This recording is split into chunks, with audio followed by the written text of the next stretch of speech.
All right, let's just get right into it. We're going to talk about something that every single ambitious young person knows. That feeling, right? The exact moment you decide you're going to do something big, it feels like the whole world just tries to shrink you back down to size. Well, today, we're building your mental armor to fight back. And this quote, man, it says it all. You know the voices. They'll say you're too young, you don't have the experience, or that nobody's going to take you seriously. So in this explainer, we're not just going to give you the validation to ignore all that noise. We're going to talk about the discipline it takes to prove every single one of them wrong. So, first things first, let's talk about that ambition of yours.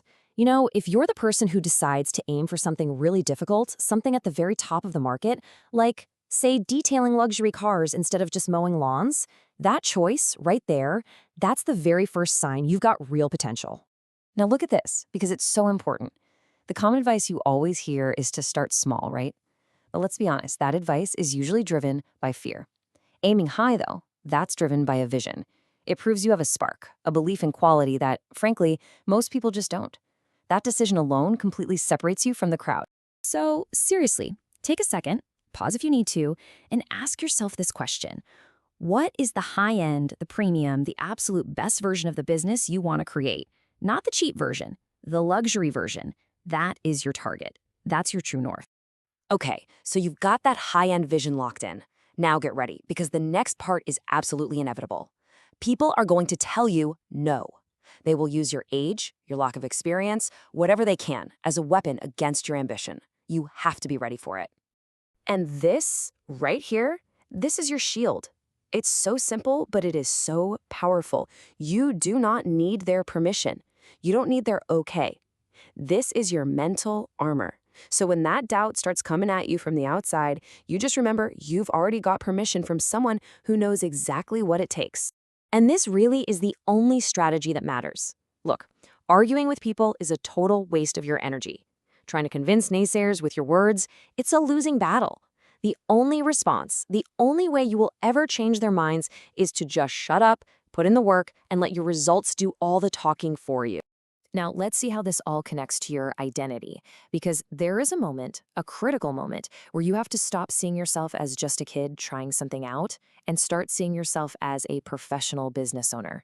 This is not just about words, it's a fundamental shift in how you show up in the world. You know what? Let me just validate something for you right here, right now. The fact that you are even listening to this, that you are actively trying to learn and improve your mindset, that already puts you in the top 1% of ambitious people. You got to own that. Because if you don't believe in yourself, why on earth would a client with a $250,000 car believe in you? And this is so crucial to understand. Thinking of yourself as awesome isn't about having a big ego. It's about taking on a responsibility. See, if you have that potential, that vision, that spark, then you have a duty to show up every single day and do something with it. It's not some gift you were handed. It's a standard you have to live up to. All right, so you've got the ambition, you've got the mindset, but all of that can get completely destroyed by two things: the people you choose to partner with and the habits you keep. This right here is where so many talented entrepreneurs get taken out of the game. Picking a partner is one of the biggest decisions you'll ever make. I mean, think of your business like a rowboat. To move forward, you both have to be perfectly in sync. That means you're on the same page, rowing to the same place. It means you're both working hard, pulling with the same strength. And it means you're both disciplined, keeping the same rhythm. If one of you stops or starts rowing the other way, you don't just slow down. You spin around in circles. You go nowhere. Remember this: you are only as fast as your slowest partner. Let's just be brutally honest for a second. Your biggest threat, it's not another company, it's not the economy. The single biggest thing that will destroy your ambition is sitting right between your own two ears. It's your daily habits. And here they are, the game killers. It's the vaping, the smoking, stuff that poisons your body. It's the late nights, the endless distractions that completely fog your mind. This stuff kills your stamina. Look, being an entrepreneur at an elite level, it's a sport. And you cannot compete, you can't win if you are actively sabotaging your own focus and discipline.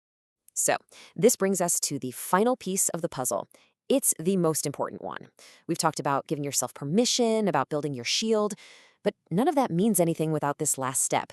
You have to go from just feeling awesome to actually doing the work. This is it. This is your whole game plan broken down into 3 simple steps. Number 1, you've already given yourself permission to aim high. Number 2, you've raised your shield against the haters. And now number 3, all that's left is the most important part, the consistent daily grind of actually doing the work. And that's the ultimate truth, isn't it?